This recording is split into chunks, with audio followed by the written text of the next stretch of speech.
देखो भाई हम जरा क्वेश्चन नंबर 1 है, आजा बेटा।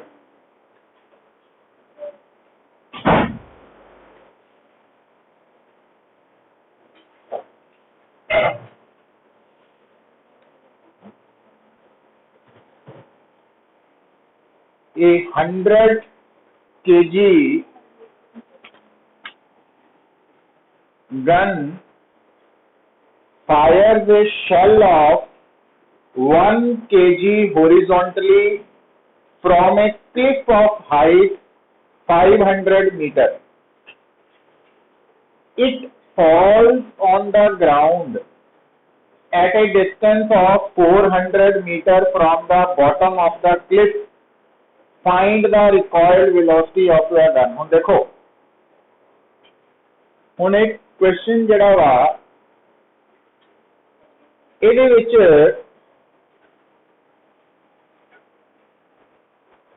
इस क्वेश्चन ਦੇ ਵਿੱਚ बेटा ਤੁਸੀਂ देख रहे ਆ ਜਿਹੜੀ पहला पोर्शन है ना स्टेटमेंट का कि 100 kg गन है, fires a shell of mass 1 kg horizontally from a cliff of height 500 meter. तो ये पोर्शन का है हॉरिजॉन्टल प्रोजेक्टाइल का, है ना। हुन ये जड़ा शेल है, बुलेट है, ये फायर हुई हॉरिजॉन्टली और कितनी दूर जाके डिगी 400 मीटर दूर, ओदी की बन गई है हॉरिजॉन्टल रेंज। तो इसका मतलब ये जड़ा पोर्शन है देखो कि आ थोड़ी क्लिफ हो गई, तो क्लिफ की हाइट एच दी हुई है थानू कितनी 500 मीटर। तो जड़ा ऑब्जेक्ट है बुलेट है शेल है वो मान लो यू वेलोसिटी नाल फायर हुई और इदा आके गिर गई और आ जी रेंज है बेटा ये भी दी हुई है 400 मीटर। हुण ध्यान दियो आर और एच का रिलेशन थानू पता यू √2h बाय, ठीक है। हुण यू निकल आएगा, आर कितना दिता बेटा, आर दिता 400 मीटर, एच कितना दिता जी 10 मीटर। तो यू निकाल सकते हैं, निकल आया है ना। पर हम नाल ही देखो उन्हें की पूछा, उन्हें नहीं कहा कि कितनी वेलोसिटी नाल प्रोजेक्ट होया, उन्हें की पूछा। तो अगला कंसेप्ट पता किहड़ा जुड़ गया, रिकॉइल ऑफ गन वाला, है ना। तो आप बुलेट या शेल की वेलोसिटी आई है, शेल का मास दिता तुहानू, शेल का मास 1 kg और ये शेल फायर किने की है गन ने, गन का मास। तो गन की रिकॉइल वेलोसिटी कट सकते हैं, पता कि नहीं की होंगी v = माइनस। तो दो कंसेप्ट जुड़ गए ना। तो ये इस तरह सॉल्व होना, ठीक है। मतलब जो आप इदा सोचना शुरू करांगे फिर आप कह रहे हैं हुण आप ट्रैक पे आ गए हैं, तो कोई भी प्रॉब्लम नू सॉल्व किया जा सकता, उस तरफ बढ़ रहे हैं।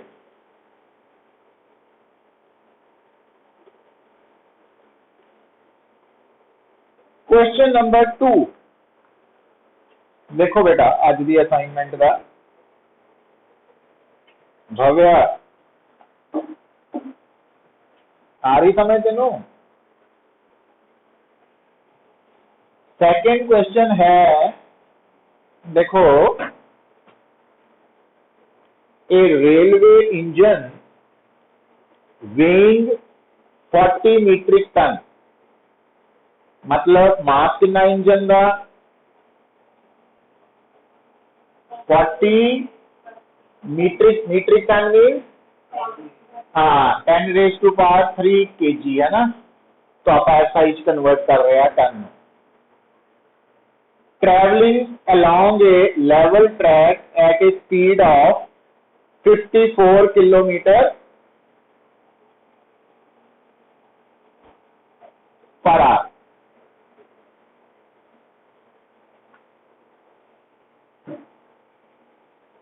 ਹੁਣ ਇਹ ਜਿਹੜੀ स्पीड है किलोमीटर पर आवर, ਇਹਨੂੰ मीटर पर सेकंड कन्वर्ट कर सकते हैं। 15 मीटर पर सेकंड हो गई। पर नाल ये भी ध्यान दो कि ये हॉरिजॉन्टल ट्रैक पे है, हॉरिजॉन्टल ट्रैक।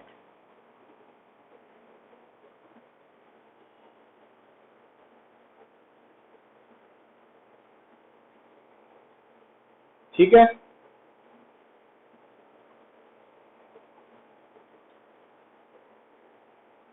हुन what additional power is required to maintain the same speed up an incline rising 1 in 49। तो देखो ये प्रॉब्लम जी है ना थोड़ी बड़ी इंपॉर्टेंट है। तो इनू दो पार्ट के डायग्राम बनानी, एक हॉरिजॉन्टल ट्रैक ते दूजा बेटा इंक्लाइंड ट्रैक। दोनों ट्रैक्स रफ है। हुण जिहड़ा हॉरिजॉन्टल, इधर सुनो पुत पहला गल, जिहड़ा हॉरिजॉन्टल ट्रैक है तो ध्यान नाल गल सुनियो, उहदे उपर वेट, नॉर्मल रिएक्शन और क्योंकि कांस्टेंट वेलोसिटी नाल चल रहा तो इसका मतलब तुसी समझ रहे हैं, एक्सेलरेशन, एक्सेलरेशन जीरो का मतलब सिस्टम डायनेमिक इक्विलिब्रियम च है। तो इसका मतलब जिन्नी फोर्स राइट नू लग रही है इंजन दे करके कह लो, तो उन्नी फ्रिक्शन करके, है ना, आही आई है ना। और ए एफ और ए स्मॉल एफ बराबर है, क्यों बराबर है? हाँ, तो हुण पावर कितनी आ रही है इत्थे? फोर्स इंटू, हुण फोर्स जिहड़ी है वो फ्रिक्शन के बराबर है, वेलोसिटी दिती है, फोर्स फ्रिक्शन के बराबर कितनी है? ये किहड़ी फ्रिक्शन है? काइनेटिक, ये काइनेटिक फ्रिक्शन है, म्यू के एन। एन के बराबर है? M G. तो म्यू के की वैल्यू कितनी दी है? देखो कोफिशिएंट ऑफ फ्रिक्शन 0.1, एम की वैल्यू 40 इंटू 10⁻³ जी की वैल्यू 9.8 और वी की वैल्यू 15। तो इन्ने आ जी पावर है वाट आ गया, सॉल्व कर सकते हैं, है ना। मतलब अगर थोड़ा ये इंजन किथे चल रहा, हॉरिजॉन्टल रफ सरफेस से जा रहा कांस्टेंट वेलोसिटी नाल, तो इनू चलाने के लिए इंजन नू कितनी पावर खर्च करनी पै रही है? ये बराबर। पर हुण उन्हें की किया, कहना दसो कितनी एडिशनल पावर चाहिए है to maintain the same speed up an incline rising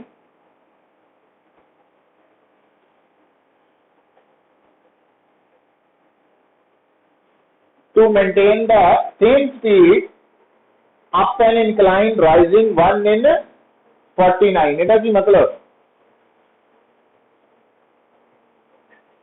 1 in 49, तो साइन थीटा की वैल्यू है बेटा 1, आ वाला 1 आ गया और आ है 49, मतलब साइन थीटा की वैल्यू 1/49। नोट कर लो, मीन्स इतने एंगल ऑफ इंक्लिनेशन डायरेक्टली नहीं ना दिता, इतने इंक्लाइंड प्लेन की जी है एंगल की वैल्यू डायरेक्ट नहीं दी, तो 1 in 49, 1 in 60 कुछ भी दिता हो की है sin थीटा की वैल्यू परपेंडिकुलर ओवर हाइपोटेन्यूज। तो वो असी नोट कर ली बेटा। अच्छा हुण जिहड़ा इंजन है इधर देखो डायग्राम बनाइए। हुण इंक्लाइंड प्लेन के ऊपर इंजन से किहड़ी-किहड़ी फोर्स लगनी है? वेट, नॉर्मल रिएक्शन ते होर फ्रिक्शन किधर नु इंजन ऊपर नु जा रहा विद कांस्टेंट वेलोसिटी से है ना। यह मतलब फिर इक्विलिब्रियम च है। तो हुण इधर नीचे नु वेट का कंपोनेंट भी आना पुत mg ते mg sin थीटा दे नाल आनी है फ्रिक्शन। हुण ये वाली फ्रिक्शन काइनेटिक ही है, मोशन च जा रहा, पर ये वाली फ्रिक्शन और आ वाली काइनेटिक फ्रिक्शन च फर्क होएगा क्योंकि नॉर्मल रिएक्शन अलग है। हुण इत्थे नॉर्मल रिएक्शन सी तुहाडा mg उत्थे कितना वा mg cos थीटा है ना।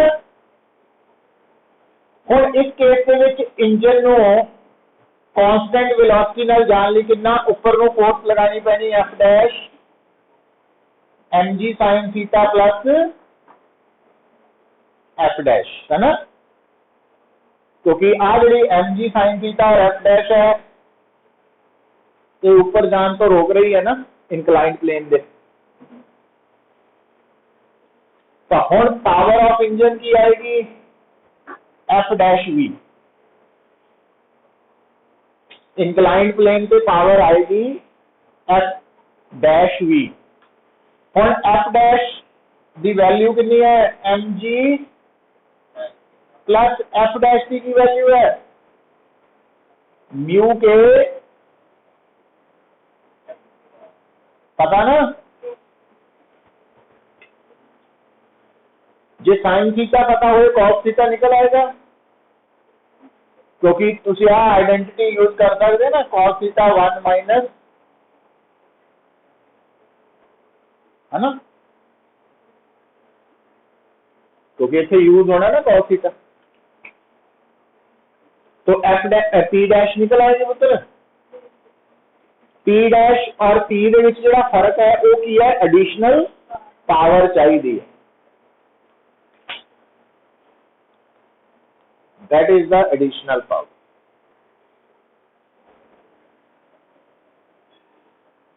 फिर लिखो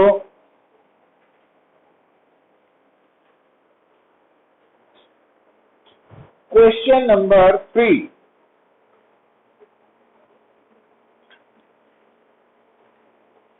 question number 3।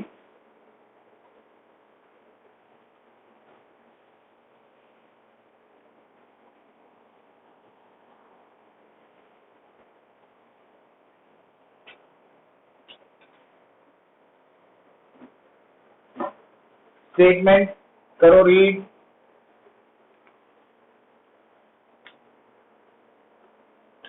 A body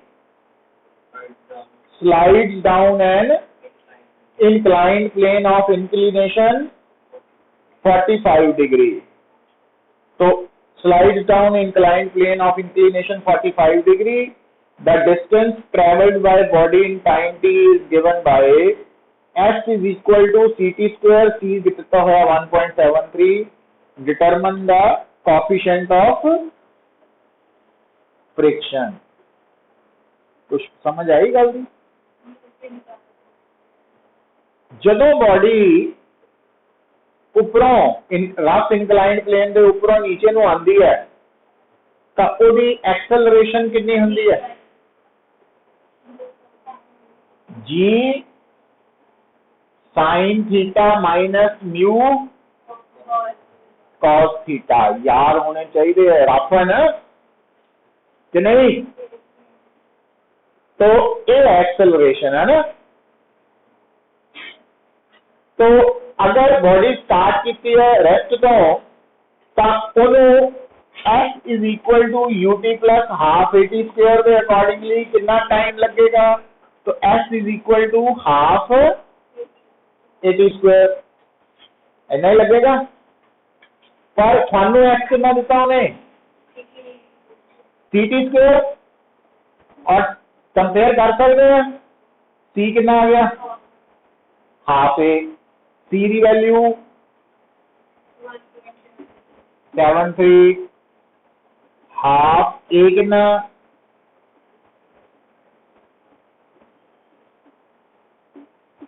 theta कितना देता 45, जी कितना 10, म्यू निकल आएगा है ना, म्यू निकल आएगा।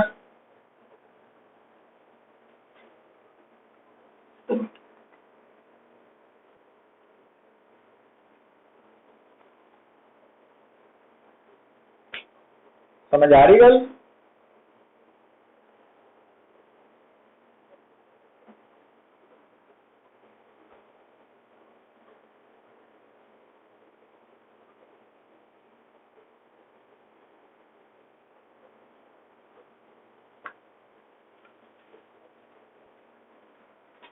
हिंट नोट कर लो ना।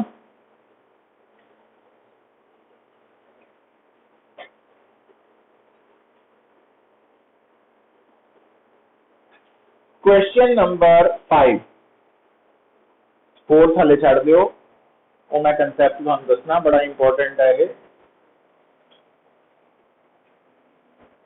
क्वेश्चन नंबर 5 देखो बेटा, करो तो स्टेटमेंट रीड है जी।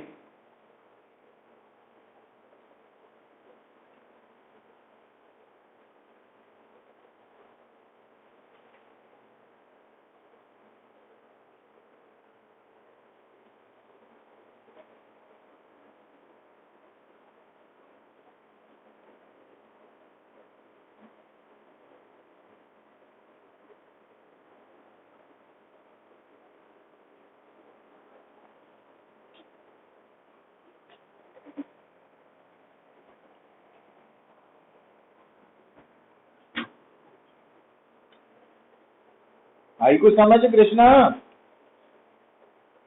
पढ़ लेनी स्टेटमेंट की है। हाँ हम देखो इन इतना सोच के देखो, जे हॉरिजॉन्टल सरफेस पे बेटा बॉडी मोशन चाहे तो रुक जाए कुछ डिस्टेंस बाद, तो उन्होंने रुकन का कारण केड़ी फोर्स है? फ्रिक्शन करके रिटार्डेशन है। और ये थानू दसिया होया फ्रिक्शन करके जी रिटार्डेशन है ना, या फ्रिक्शन करके हॉरिजॉन्टल सरफेस पे जी एक्सेलरेशन है, वो हमेशा म्यू जी लेनी है। म्यू की है कोफिशिएंट ऑफ, तो जी पता ही है ना।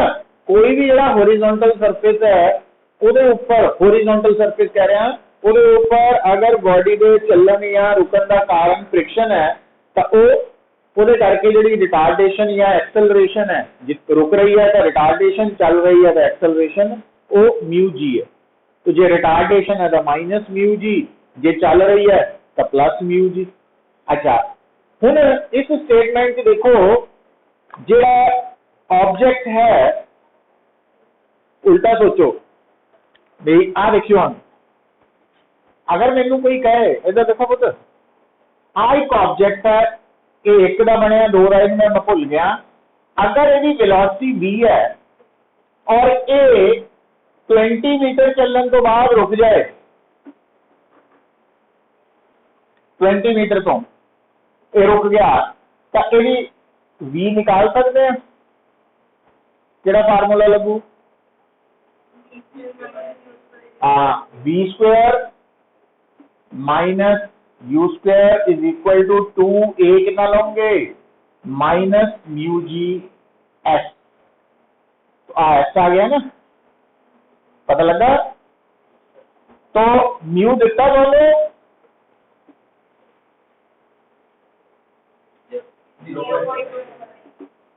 जी 10 ले लो, तो v निकल आएगा, निकल आया। फिर v पता कितों आया?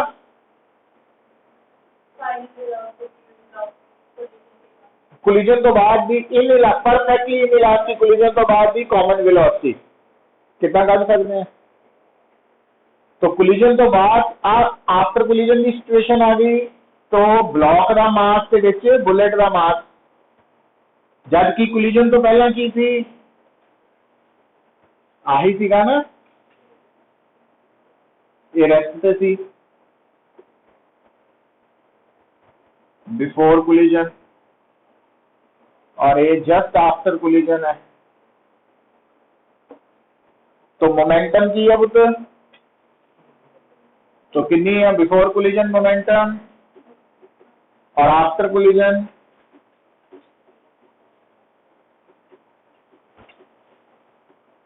आ फार्मूला है ना।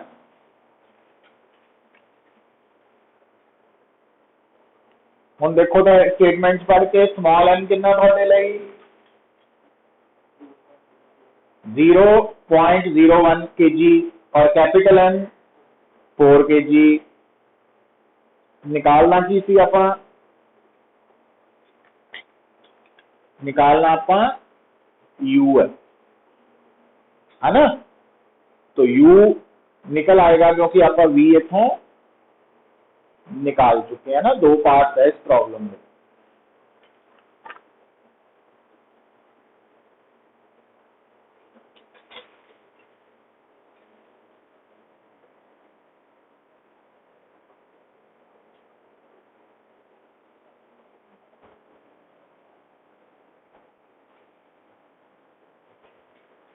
हम देखो बेटा,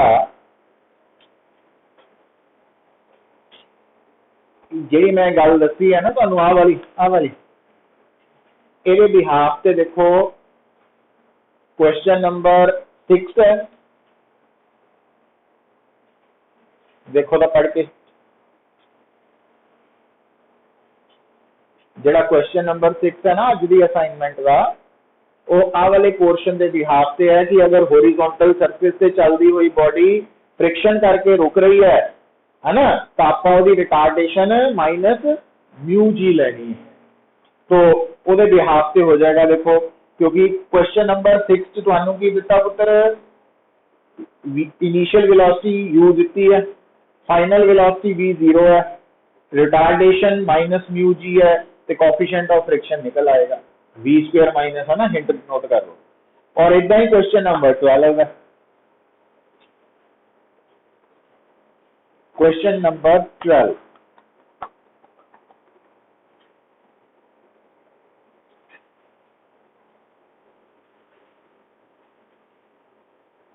है ना।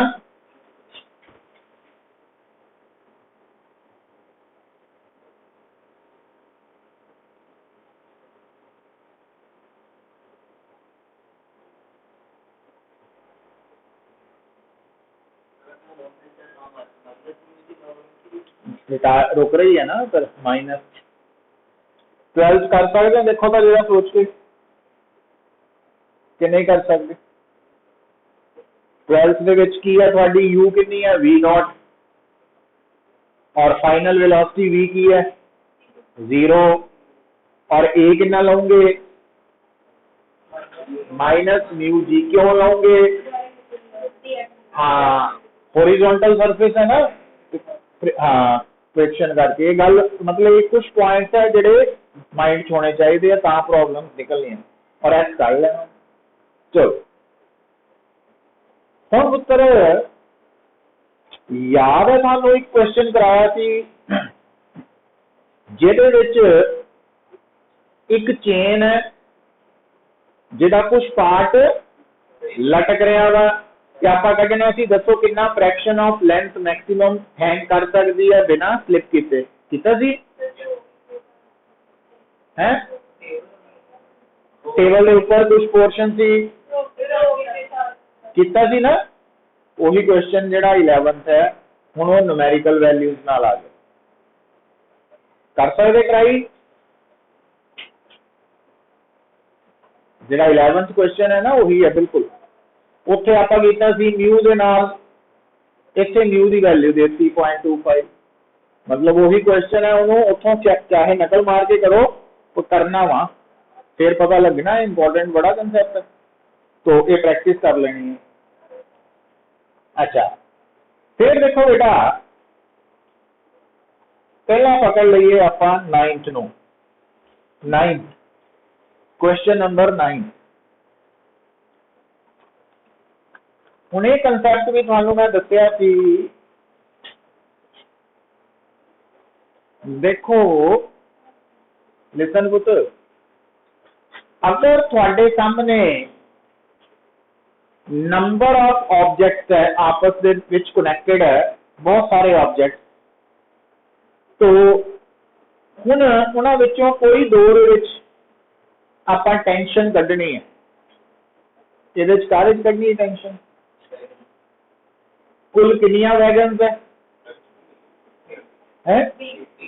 80 तो क्या आप कली कली वैगन पेपर पे ड्रॉ कर सकते हैं नहीं पॉसिबल नहीं है ना तो यदा मतलब जो दो तीन हो फिर तो आप ड्रॉ कर लेने हूँ 80 कितना ड्रॉ करिए हाँ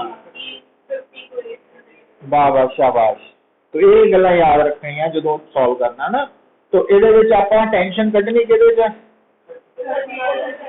फर्स्ट तो 30 एक पासे कर दो ते बाकी पिछे हो गई है मतलब कहना और 30 जी मास हो गया 30 M दूजे का हो गया 50 M दो बन गए ना हिस्से तो वो टैकल कर लेना बस तो कर सकते हैं है ना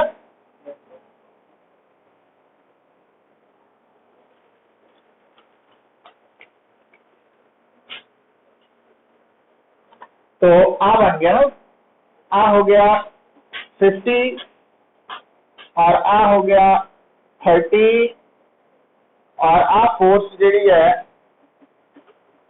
भी लॉजिक पता होना चाहिए ना क्योंकि इंजन वालों काउंटिंग होनी है ना डिब्बियां की इस करके जेडे इधरली साइड तो इंजन पुल कर रहे हैं ना फोर्स लगा रहे हैं वो जी फोर्स लग रही है वो इस साइड आनी है तो बाकी आ टेंशन आ गई और एक्सेलरेशन ए है और एम की वैल्यू जी आप एक बॉगी का मास लिया ना वो कितना दिता हुआ थानू 5 × 10⁻³ kg वो बाद चो पुट कर सकते हैं आप ना इक्वेशन लिख सकते हैं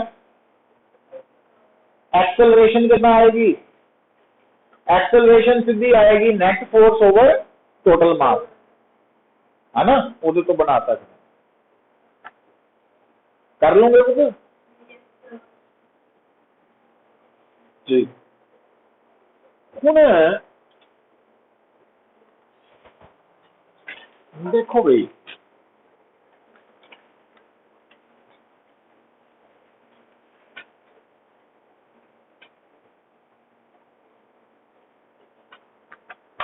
हुण वापस आ जाओ क्वेश्चन नंबर 4 क्वेश्चन नंबर 4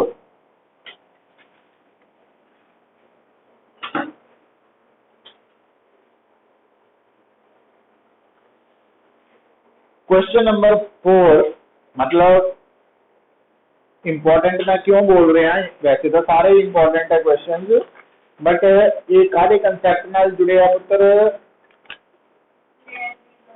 देखो पढ़ के देखो पहले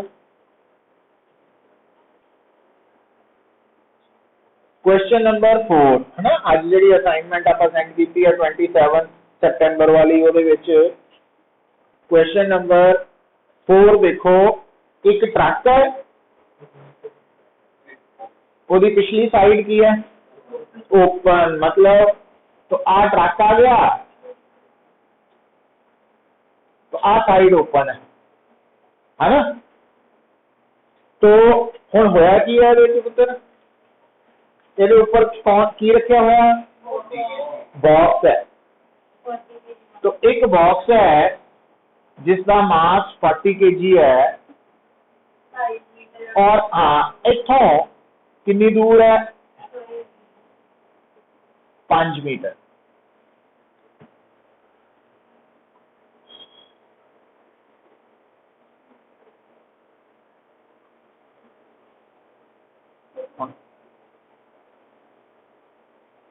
हम दोबारा देखो बच्चों कोएफिशिएंट ऑफ फ्रिक्शन कितना दिता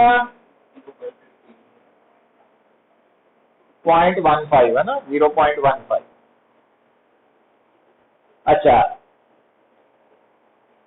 होया की है,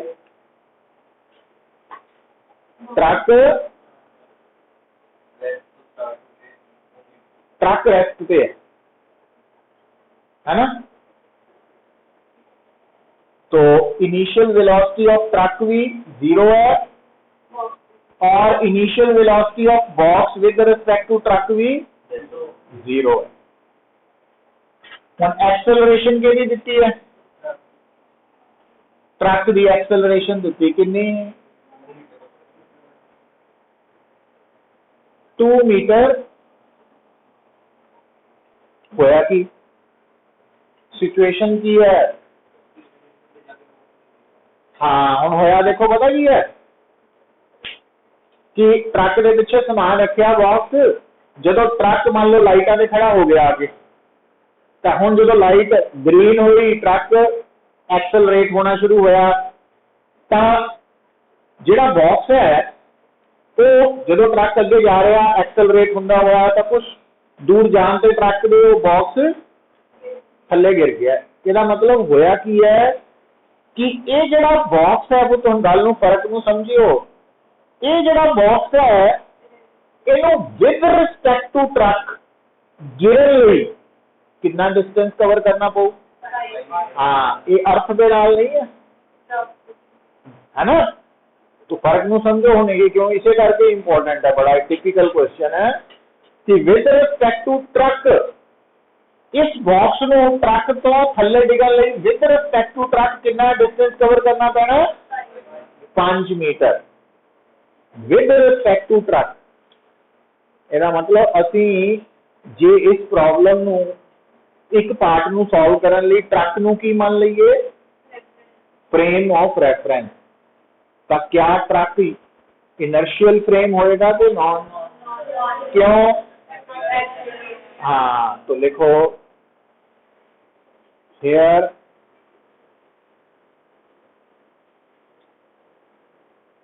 ट्रक इज कंसिडर्ड एज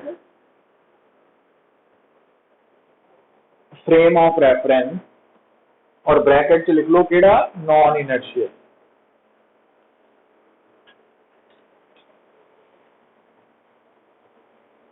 अच्छा हुण जदों आपां विद रिस्पेक्ट टू ट्रक की गल करते हैं, with respect to truck box की इनिशियल वेलोसिटी की है 0 और गिरन दे लई ट्रक तो गिरन दे लई बॉक्स नूं कितना डिस्प्लेसमेंट कवर करनी पएगी, 5 मीटर। और इस बॉक्स के ऊपर विद रिस्पेक्ट टू ट्रक केड़ी फोर्स लगेगी, और आज हाँ हुण आ जिहड़ा बॉक्स है पुत्र, हाँ शाबाश आही गल है बस। हुण जदों आ है वेट, आ है नॉर्मल रिएक्शन, हुण गल नूं सुनो पुत्र, होर की है फ्रिक्शन दे सूडो फोर्स किधर नूं,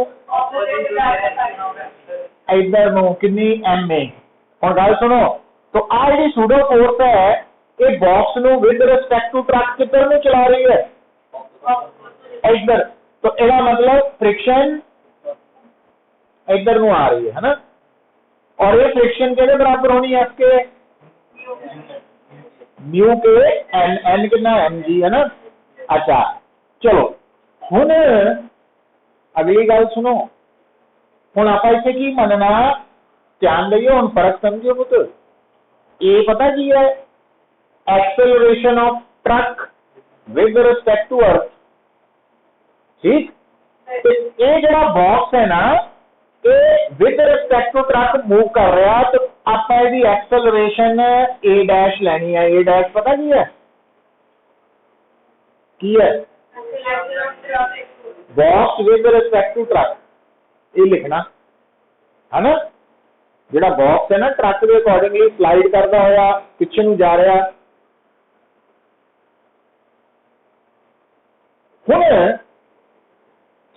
जिहड़ा बॉक्स है ਉਹਦੇ ਲਈ n mg ਦੇ ਬਰਾबर है और a डैश कितना लिख सकते इक्वेशन ऑफ मोशन बॉक्स ਲਈ M A dash net force is equal to M A minus F K, पता लगा। और ए डैश कितना आ गया बेटा, ए माइनस एफ के बाय एम, और एफ के की वैल्यू कितनी है, म्यू के एन, एन की वैल्यू कितनी है, एम जी। तो इसका मतलब ए डैश ए माइनस म्यू के जी है, समझ आई गल। एफ के की वैल्यू म्यू के एन है ना, तो नीचे एम आ गया ना, तो एम एन की value M G M M कटिया गया, तो आ फार्मूला तैयार हो गया।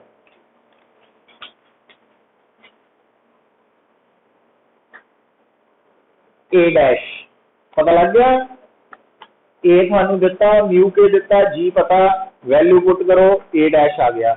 हुण असी की लभना भी, इस बॉक्स नू ट्रक तो डिगन दे लई कितना टाइम लगा, वो क्यों, क्योंकि आप देखना जिथे ट्रक खड़ा सी लाइटां ते, जो ट्रक एक्सेलरेट करके गया तो लाइटां तो कितनी दूर जाके बॉक्स डिगया, आप ये बना ली ना सिचुएशन। तो यह मतलब जिन्नी देर बॉक्स नू टाइम लगा, वो वाले टाइम ट्रक ने उन्ना डिस्प्लेसमेंट कवर करनी, दो हिस्से हो गए। तो इथों टाइम कितना देखोगे तुसी, formula S is equal to half A dash, क्योंकि इतने एक्सेलरेशन आप बॉक्स भी लेनी है विद रिस्पेक्ट टू ट्रक, क्योंकि एस की है displacement of box with respect to truck. तो इथों टाइम काढ़ लो, निकल आओ। तो उन्हें जे तो पूछा होंगे थानू पेपर कि एक ट्रक है, वो बैक साइड से बॉक्स पिया वा, दसो ट्रक जो एक्सेलरेट किया तो बॉक्स नू नीचे गिरन नू कितना टाइम लगा, फिर तो साडा आंसर इतने खत्म हो गया। पर उन्हें की पूछा होया, जिथों ट्रक चलिया वा उथों कितनी दूर बॉक्स नू गिरिया है ना, तो यह मतलब हुण आपां ट्रक ले आ जाना, ट्रक वाल। तो ट्रक ले एस कढ़ना, फार्मूला तो वही है, तो यू का जीरो ही है ना, तो आप एस कढ़ना ट्रक ले, ए दिता होया, टी जिहड़ा वा वो आपां उत्थों कढ़ लिया वा। ये गल्लां वा जिहड़ियां तुहानूं इस सिचुएशन तो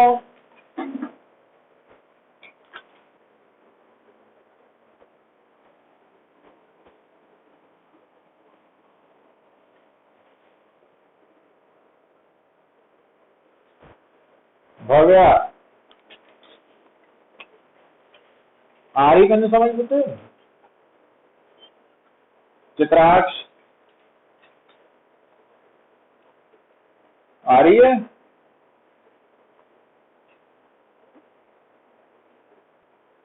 देखो हुण पुत्र इस असाइनमेंट दे ना जिहड़े क्वेश्चन रहिंदे है वो सारे रॉकेट के नाल जुड़े हुए है ना, रॉकेट प्रोपल्शन वाले।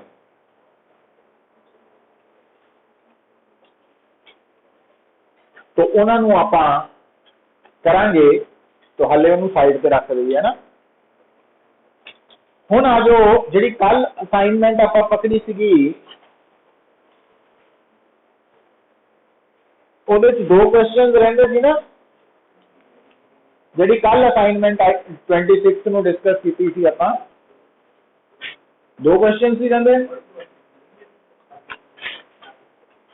25 वाली, सॉरी कल तो आप उन्होंने सम अप ही किया सब नूं। तो देखो 26 वाली असाइनमेंट है,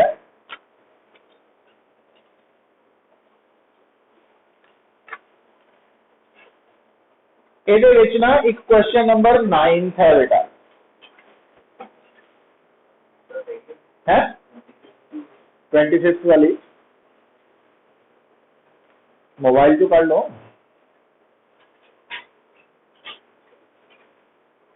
26 वाली असाइनमेंट थी,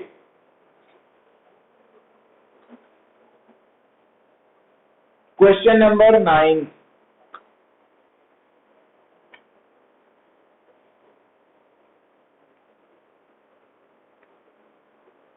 क्वेश्चन नंबर 9 जो है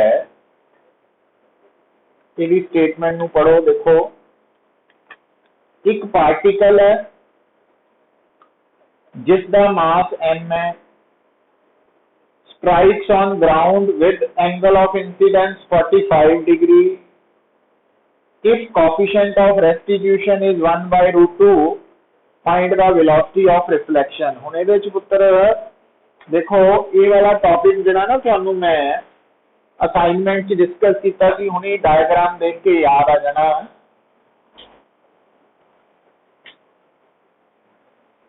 ਇਹਦਾ न्यूमेरिकल है ना, एक तरह की प्रैक्टिस ही है, जिदा चेन वाला पहला कराया सी ते नाल न्यूमेरिकल वैल्यूज नाल अज दस्या, उदा ही है कि थानू याद होएगा भी आ सरफेस है तो आ बॉल आके टकराई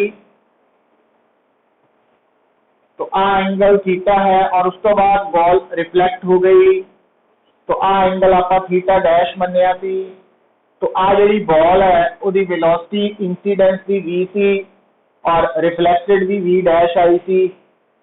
कुछ याद आया कि नहीं आया?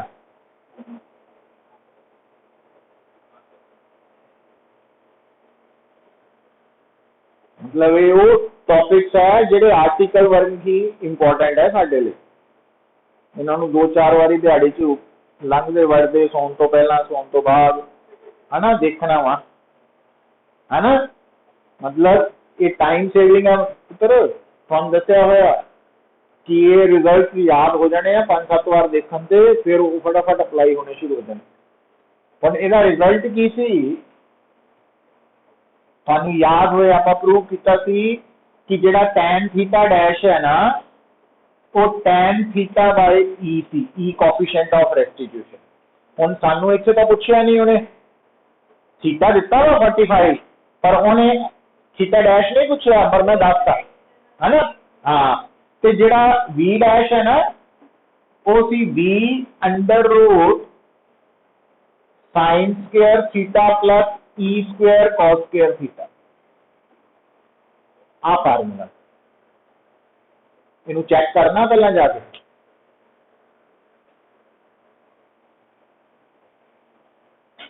तो थानू थीटा 45 दिता और ई की वैल्यू 1/√2 दी हुई है, तो पुट करो। और v की वैल्यू कितनी दी है? दी कि नहीं? v दी है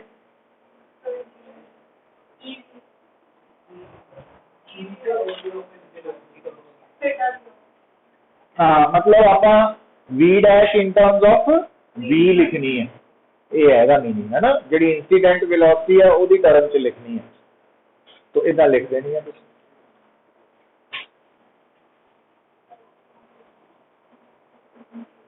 क्लियर है? अच्छा हुण पुत्र जेड़ा क्वेश्चन केड़ा बच गया इस असाइनमेंट का, देखो मेरा 6th असाइनमेंट द क्वेश्चन 6 देखो बेटा।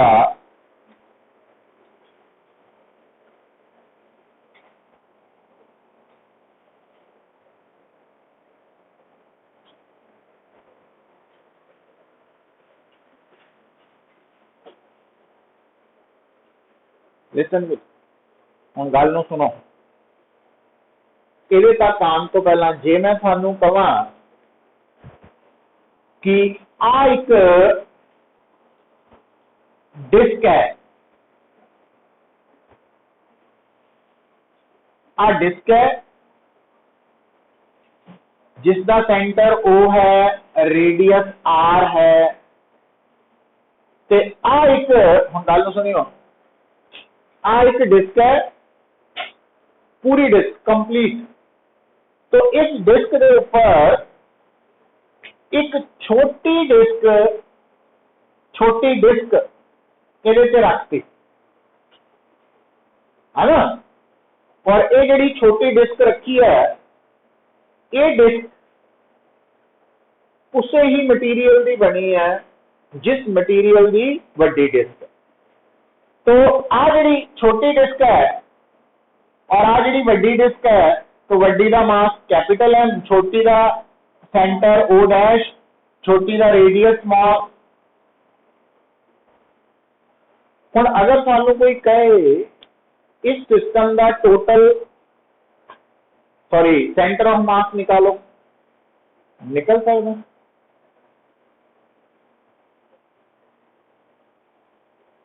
कि नहीं, या निकल सकता पर एक इंफॉर्मेशन नहीं दी। जो दो बॉडीज दी है, हाँ हाँ वड्डी का भी यूनीफॉर्म है, छोटी का भी यूनीफॉर्म है। हाँ हम की करोगे तुसी पहला जो दो बॉडीज दित्तियां होन एक दे सेंटर ਨੂੰ ਆਪਾਂ ਕੀ मान लेना ओरिजिन, तो ਆਪਾਂ ओरिजिन ਇਹਨੂੰ मान लीए और ਇਹਦੇ कोऑर्डिनेट्स लिख सकते हैं, नहीं लिख सकते क्योंकि लिख तो पाओगे ना कि ओ डैश ते ओ दे विच दूरी पता हो जे मान लो कहे जी आ सी है, हुण लिख सकते की बनू 3,0, तो फिर सेंटर ऑफ मास की आऊ HCN is equal to M1 X1 plus M2 X2 M2, है ना, यही आंसर आ गया। ये आंसर केड़ी सिचुएशन च आया वा, ये सिचुएशन है कि एक वड्डी डिस्क के ऊपर मतलब ये जो सिस्टम है वो दो डिस्क नो मिला के बनया वा, है ना, ऐड करके बनया, तो उतो आया सिस्टम, है ना, समझ आई है गल। अच्छा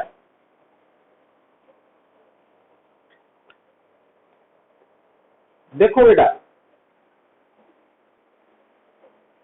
हुण हाँ जी, हाँ कर लो बेटा, रीज्वाइन कर लो, है ना।